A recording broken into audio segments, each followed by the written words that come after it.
the aftermath, we've seen your foes, Colby Covington and Leon Edwards, take shots at you, calling you all kinds of things.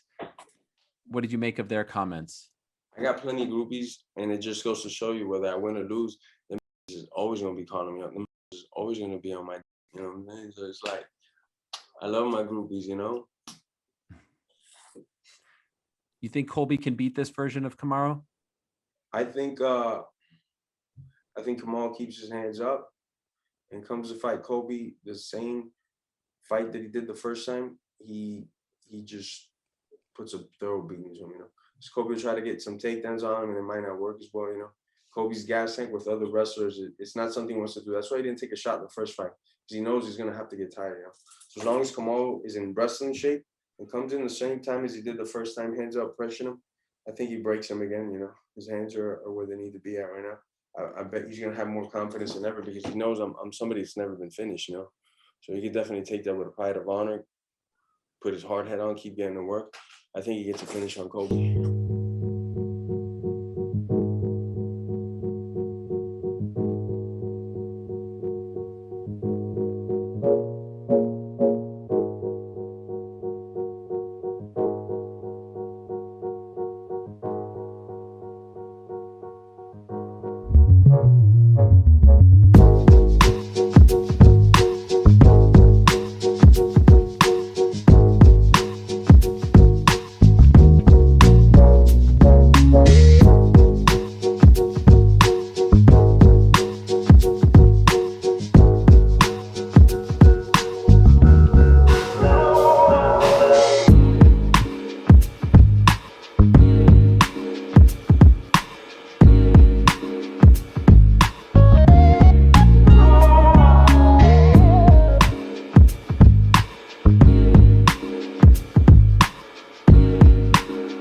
Lot to digest.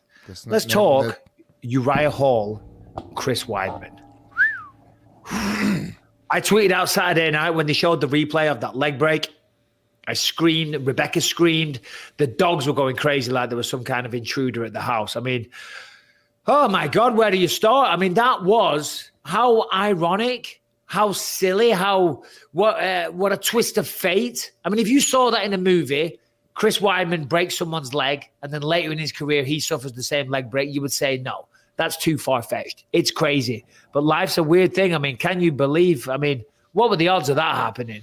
I mean, the thing, because it just reminds everybody watching that this is a difficult sport and it's different from all the rest of the sports. And I'll even say it's different from boxing. You know what I mean? Boxing is, of course, a dangerous sport and people get very, very serious injuries. And a lot of sports are contact and they get injuries. In the NFL, you see a lot of people with, you know, very, very nasty concussions. And I think some even people have passed away, whatever. But this MMA is such a cruel bitch. You know what I mean? And now with the sport being bigger than ever. I mean, it was bad enough when it happened with Anderson Silva, but now it's on ESPN. It's getting bigger and bigger and more acceptance worldwide. You know, there's going to be some people out there saying, oh, this is too violent, get rid of it. But man, it's the beauty of the sport, but it's also, you know, what is the opposite? It's the thrill and agony of the sport of mixed martial arts. You know, it really is. And people out there were kind of assuming that maybe he had some micro breaks or fractures and things like that in his leg. I don't think that's the case. I mean, Chris Weidman threw that kick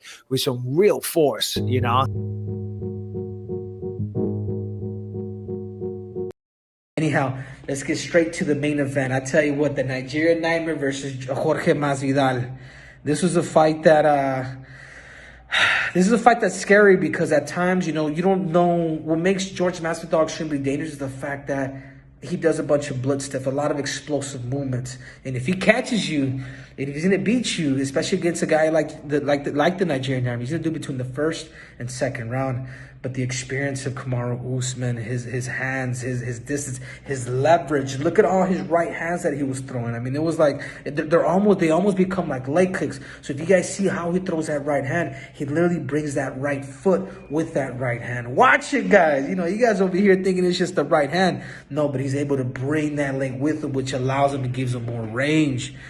Again, congratulations to the Nigerian Nightmare. I am not surprised. You guys may be surprised, but I'm not surprised. The kid is only getting better. He's, I believe he's 33, 34 years old, and he's only going up for here. If I was in his position, I've told him this before, but I know he loves Israel, but you know what? To me, this is all about the goal. This is all about the dream. Go over there and challenge whomever has that belt, because at the end of the day, man, you want to leave that legacy behind. Whether you're my brother, my sister, my uncle, my cousin, maybe my mom, I may forgive you, but even then, I'm gonna go out there and I'm gonna make history. So if I was in his position, I've told him this already, go up, challenge for that second belt, because you've already lapped there. You beat Colby Covington, you're gonna do it again. Or I would wait for Nate Diaz. I would actually say you actually skip that. I would actually say you skip Colby Covington and wait for the fight. And how is it that Nate Diaz is gonna do against Leon Edwards? You already beat Leon. We already know that. That's not gonna change. But Nate Diaz, he's gonna beat him too. But that's a money fight.